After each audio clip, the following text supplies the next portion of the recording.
It's astonishing. All this is only 20 or 30 minutes from the heart of San Francisco. Not a human habitation in sight anywhere. I've been living out here for some months to write and to absorb an atmosphere that is different from the city, to try and find out what is the essential difference between the world of nature and the world of man. Because there's an obvious difference, like the difference of artistic styles. No one, for example, would confuse a painting by Leonardo with a painting by Picasso, or music by Bach with music by Shostakovich. And in the same way, there seems to be a complete difference of style between the things that human beings do and the things that nature does, even though human beings are themselves part of nature. On the one hand, nature is wiggly. Everything wiggles. The outlines of the hills, the shapes of the trees, the way the wind brushes the grass, the clouds, tracks of streams. It all wiggles. And for some reason or other, we find wiggly things very difficult to keep track of. And you know, we say to people, keep still so that I can see you. Keep still for the camera. And we say, well, let's get things straightened out. Let's get this ironed out. Let's get it all squared away. And then somehow we think we understand things when we have translated them into terms of straight lines and squares. Maybe that's why they call rather rigid people squares. But it doesn't fit nature. You know, wherever human beings have been around and done their thing, you find rectangles. We live in boxes. Our streets, especially across states like Kansas and Nebraska, are laid out in a grid pattern. Why, they even dropped a grid pattern on top of San Francisco with all those hills so that cars run away. Because it seems that the human being really has a very simple kind of mind. And all this wiggliness is too complicated.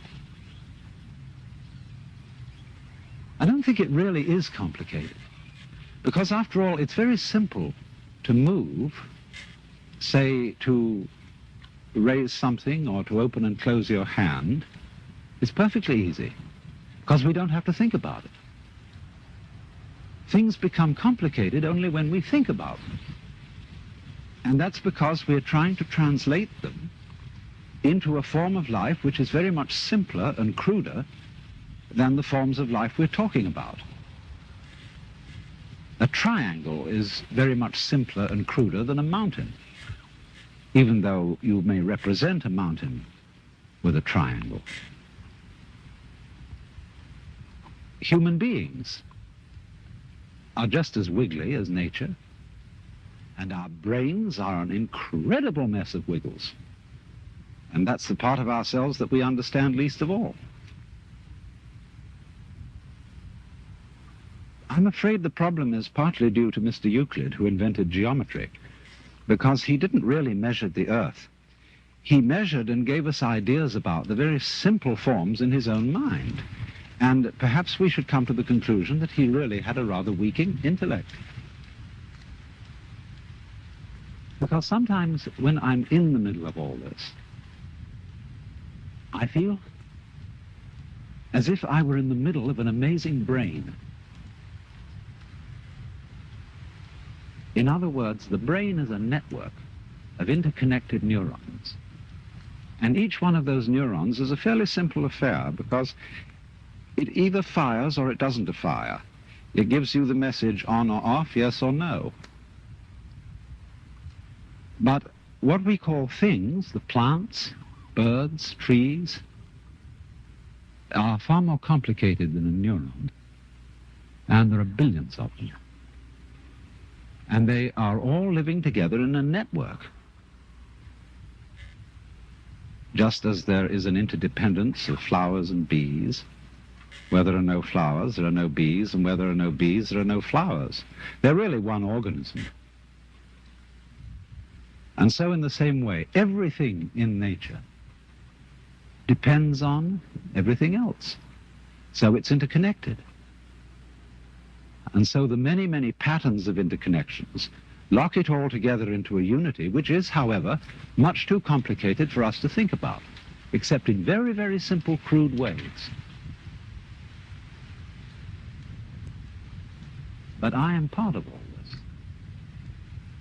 I am, as it were, one of the cells in this tremendous brain, which I can't understand, because the part cannot comprehend the whole. And yet at the same time, I don't feel, like so many people seem to feel, that I'm a foreigner or a stranger in this world. Its aesthetic forms somehow appeal to me more than most of the aesthetic forms which men have produced. I feel in it as if,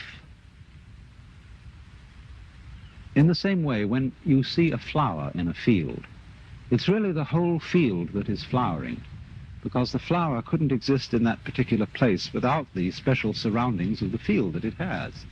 You only find flowers in surroundings which will support them.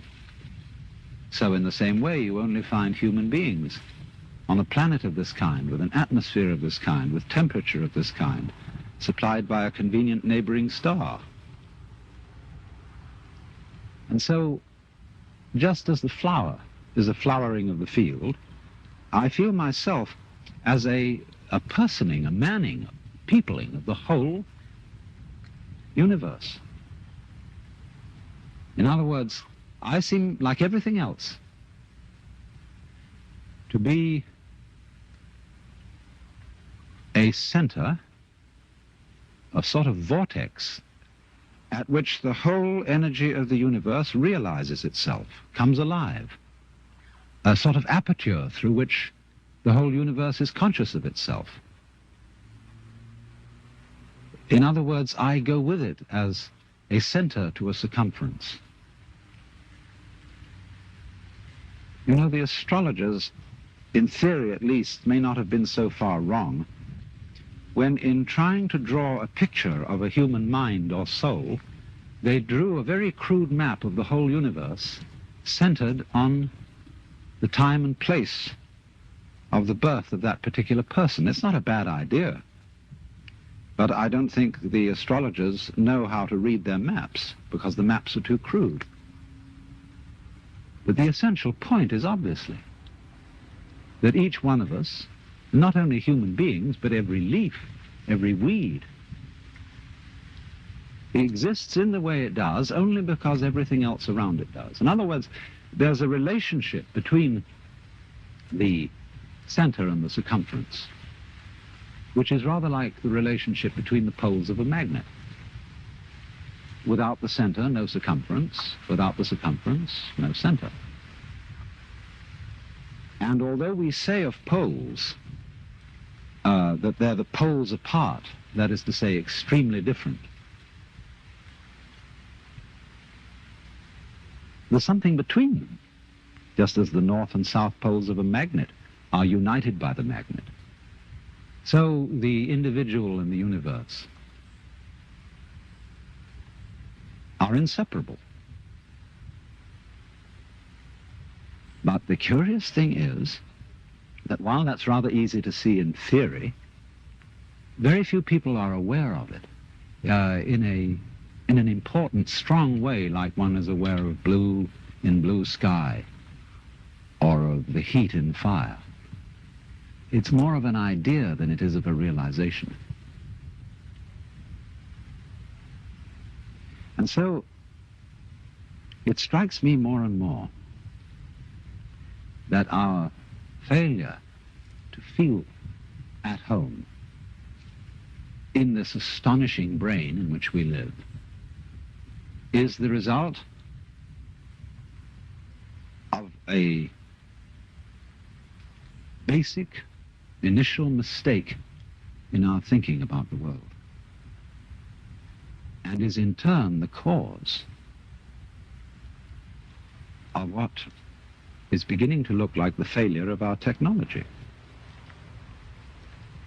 of the fact that everything we're doing to try to improve the world was a success in the short run, made amazing initial improvements, but in the long run, we seem to be destroying the planet by our very efforts to control it and improve it. And it strikes me that that is because we are really too simple-minded to understand what we're doing when we interfere with the natural world strongly and on a vast scale. We don't really interfere with it because that would suggest that we were something different from it, something outside. But I think what we're doing is we are understanding it in terms of languages, numbers, in terms of a logic which is too simple for the job, too crude for the job.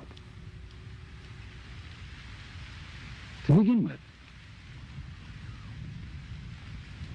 we understand everything in terms of words or numbers, and they're stretched out in rows, in lines. And our eyes have to scan those lines in order to understand them. But when I scan this view, I don't do it line by line by line. I see the whole thing at once. I take it in with, as it were, a wide-angle lens. But when I try to understand the world through literature and through mathematics, I have to scan lines. You know, that's why it takes us so long to get educated in school, because our eyes have to scan and organize miles and miles of print. And that takes us 20 years or more to get through it. But life happens, changes go on too rapidly for that. Because you see, in the world, everything is happening all together everywhere at once. And meanwhile, we, with our myopic little minds, are working it out step by step. Of course, we are greatly assisted by the rapidity of the computer. But even so, the computer is still looking at things in rows as the magnetic tape goes through and is scanned by the computer. It's still all going along in a single track. And I suppose then our difficulty is that we have lamentably one-track minds in an infinitely many-tracked universe. And we may have to come to the alarming conclusion that the universe is smarter than we are.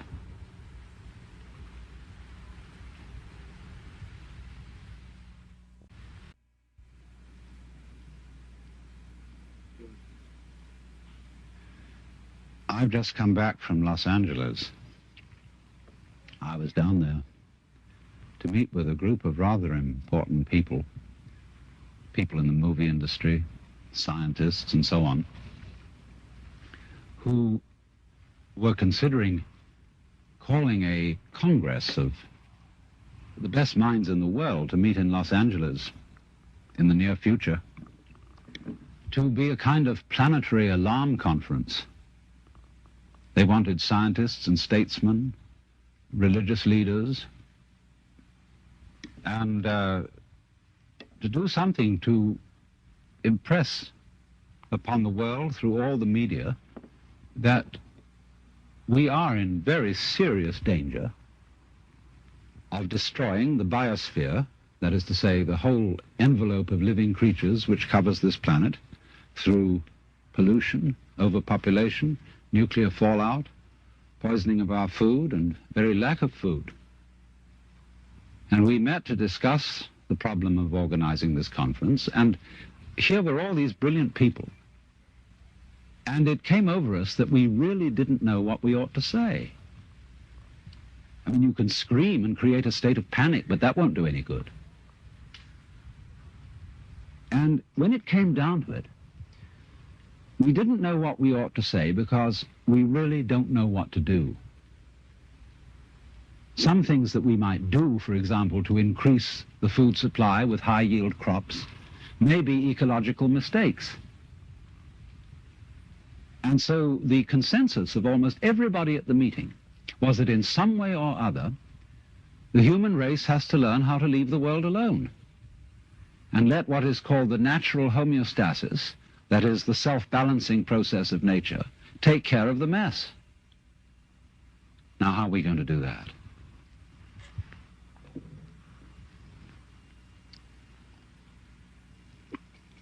This is Japanese ceremonial tea. It's good on a cold day. See, our problem is we don't really know how to stop. We've got something started and we see it's going in a wrong direction. And I think the difficulty is, to borrow an old Chinese saying, that when the wrong man uses the right means work in the wrong way. In other words, there's something wrong with the way we think.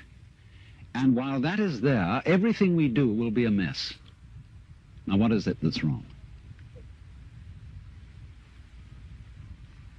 Now, as far as I can see, the basic mistake is that we've invented this wonderful system of language and calculation,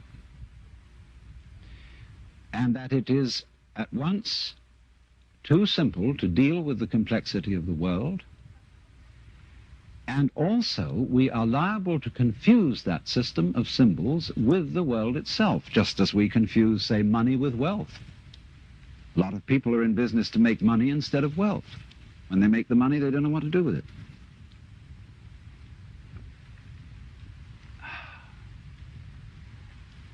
And so in the same way, we confuse happiness with status, and we confuse ourselves as living organisms which are one with this whole universe with something we call our personality. Now, what is our personality? Our personality is what we call our image of ourselves, and also our thought about ourselves, our idea of ourselves. This is the person. In other words, what people meet and understand, and what I understand as Alan Watts, is a big act which is not really me. Because in the image of Alan Watts, there are not all my unconscious processes, both psychological and physical. The construction of my brain is not contained in the concept Alan Watts, and the concept Alan Watts does not contain the inseparable relationships which I have with all the rest of the universe. And therefore that concept is a fraud. And when it's mistaken for the real me, there's a confusion. Because if somebody says to me, Alan Watts, do something about it, the concept Alan Watts can't do anything. In other words, because it's only a concept, you can't make it lift a weight, just as 3 is a concept. 3, the number. You can't make just plain 3 do anything. So also you can't wrap up parcels with the equator. It's a useful imaginary line, but it can't do anything. But we all feel that this concept of ourselves, which we call our personality or our ego, can do something, because we think it really exists. And I'll tell you why we think it exists. What happens when you, if I were to say to you, now look hard at the television screen, really look at it. What do you do as distinct from just watching it in the ordinary way when you say, now I really got to see that? What do? Notice that you tighten muscles all around here, that you frown a little, you clench your teeth perhaps. Now what has that got to do with seeing anything clearly? It has absolutely nothing to do with it. Same thing when you listen carefully. Now listen, catch everything that's said, or you start tightening up around your ears. That has nothing to do with hearing clearly. Now, from the moment we were little children, when teachers in class screamed at us, "Pay attention," we go tight in various ways, either to see or hear more clearly, to concentrate, or to will something which is supposed to be difficult to do. And that constitutes a habitual tension over the whole body that's there almost all the time. And that feeling of unnecessary tension is, as it were, the material sensation upon which we fasten this concept of I. We hang it on to that feeling. The concept is not us. The feeling of tension is completely phony. It has nothing to do with success in seeing, hearing, or acting. And so we get the marriage of an illusion with a falsehood, and that we call ourselves. And no wonder we feel cut off from everything, alienated, frightened of life and death. So what has to happen is we have to come back to a sane view of our own life, which is the way we really are, an organism functioning in terms of the whole environment, with the whole environment, instead of this funny little separate personality. But how are we going to do that? People say, oh, you can't change human nature overnight. You're asking us to give up the ego. And that's the most difficult of all things to do. Actually, it isn't, because the ego doesn't exist. But of course, if you try to give up your ego with your ego, then it'll take you to the end of time. Because this is the point. You can't transform yourself. You can't make yourself sane. You can't make yourself loving. You can't make yourself unselfish. And yet it's absolutely necessary that we be that way. It's absolutely necessary. If we are going to hand over the direction of nature to nature, which is what it comes to, it's absolutely necessary that we let go of ourselves, and it can't be done. Not by anything that we call doing it, acting, willing, or even just accepting things. You can't do it. Why? Because you don't really exist as that kind of a separate ego or personality. It's just an idea based on a phony feeling. So when it comes down to it, it's shocking news for us, for the human race, for our pride. You're only making a mess by trying to put things straight. You're trying to straighten out a wiggly world, and no wonder you're in trouble. So you can't do anything. So you can't transform yourself. And what can you do? What happens then if you actually realize you've come to a dead end? And the human race has come to a dead end, in my opinion. What then?